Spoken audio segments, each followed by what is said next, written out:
Do you hear that? That is how liberty dies. And with it, the rights of honest people. It starts at the highest level and it trickles down until it reaches you. The Bad Batch has had some good episodes and some not so good episodes, but for me it has never had that perfect episode. That episode that gives you that feeling of excitement in your chest, or goosebumps that raise hairs on the back of your neck. As I watched this episode yesterday, I felt an excitement for the Bad Batch, and I want to tell you why.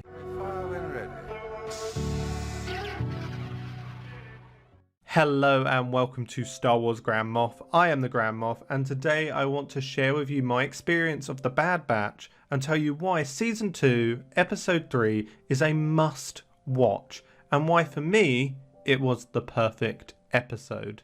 If you like this sort of content, then make sure to hit that subscribe button. We have lots going on at the moment, from community polls to awesome Star Wars content. And while you're down there, make sure to hit that like button too. Thanks. One of my favourite eras of Star Wars is the fall of the Republic and the rise of the Empire.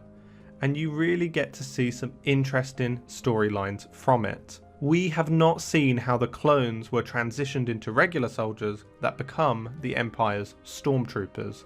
So the Bad Batch are in a great era for some really interesting plots to take place. However, thus far I have always had a lukewarm feeling towards the Bad Batch, a meh mentality to it. I always felt it never lived up to the greatness of its big brother, the Clone Wars, until I watched this episode. This episode takes place on the former separatist world of Desik. They refuse to submit to Imperial rule, and they take the new Imperial governor hostage. So Commander Cody and Crosshair are sent to bring them back into line, resulting in the true governor of Desik being killed by Crosshair from orders from the new Imperial governor. So why was this the perfect episode? I want to break it up into its elements to help you understand why it was so perfect. Crosshair's journey, Cody's importance, and imagery. Throughout the Bad Batch, we have seen the character of Crosshair develop from being programmed to follow orders to him choosing to follow those same orders. Now he is at a crossroads.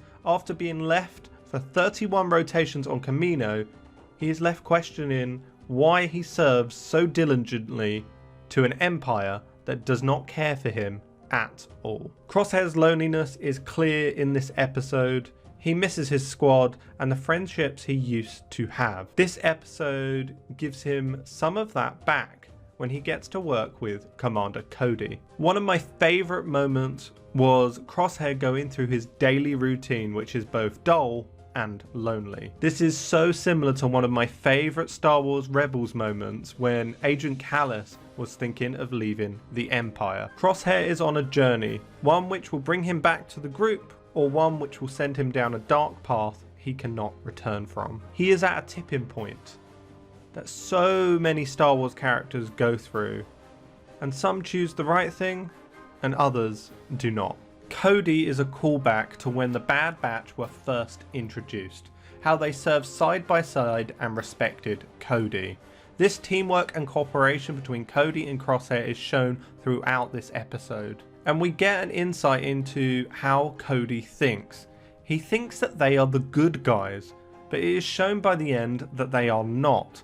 Cody is acting like the audience in this scene, telling us that the Republic were the good guys, but the Empire is not. This is shown when Cody and Crosshair come to an impasse. Cody agrees for a peaceful resolution with the governor, and Crosshair shoots them. Cody's line, "You know the difference between us and the droids," really struck a note with me because the clones were just fleshy droids executing Order 66 and any of the other executive orders which were programmed into their chips. There are so many great uses of imagery that show the audience instead of telling them. I want to show you the two that stuck with me the most. We all know Commander Cody served with Obi-Wan for most of the Clone Wars, but what makes him so recognizable? His orange color.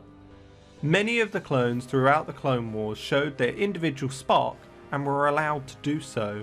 In this episode, Cody has lost all his colour, and this is a great visual indicator to the audience that things have changed. All the colour is being put out. It is a metaphor for conformity that we see in the real world as well. The second piece of imagery that makes me really appreciate the small details and care put into this episode was the clones walk in one way and Cody in the other direction, while Crosshair was still in the middle choosing a path. This was towards the end of the episode and it is a very small detail, but wow. It subtly shows the audience that most of the clones are still willing to blindly serve and Cody is not. But Crosshair still has to make that choice. So what will Crosshair choose, and did you like this more serious episode from the Bad Batch? Let me know in the comments below.